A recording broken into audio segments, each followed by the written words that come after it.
wonyokidde olunaku olwaliro nga poliisi mu disitulikiti y'e Bulambuli ebakanye n'omuyiggo gw'omuvubuka atemeza mu myaka 23 egy'obukulu.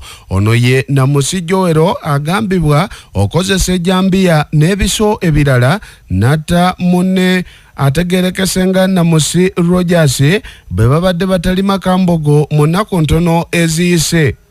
Kigambibwa nti Namusi Joero ono wetwogerera aliira ku nsiko abadde yakayimbulwa okuva mu kkomera ly'e Mutuufu era ng'eno abadde ku kibonezo kyakubba mwanyi za Woduro Richard naye ono olwamuyimbudde bw'atyo yatandikiddewo omuyiggo ogw'omugenzi gw'abadde alumiriza nti ye yagenda okumulumiriza mu kooti atuuke okusibwa ku gw'okubba emwanyi era nga bano bazze tebalima Kambogo ng'ensonga zaali zaatuukako ne wa ssentebe ow'ekitundu si kyalo kyokka ne ssentebe w'omuluka ng'omugenzi azze yeekubirira endulu naddala muliraanwa n'abantu ab'enjawulo naye mpaawo kikoleddwa okutuusa ono wattiddwa mu ngeri ey'entiisa ennyo.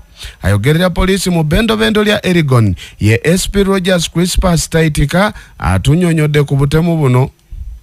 Kikolebwa nti Namusi Rogers yalumiriza ono dimu ku misango yali ayibye emwani era yatwalibwa mu Ituda yasibwa n'olwamaze ekibonerezo ekyo kubwayo. Kikolebwa nti yayigwirewo mpalana inaibawero okumaliriza nga amweteeze yamufumita ebiso ebikolebwa okuboneka nga byamutwire mu bulamu bw'ensi eno. Tulijja maiso okuboneka nga tumunoonya abenga avunizibwa aje maiso nowere nemba n'omusango gw'okutugumbula mulinaanaawe.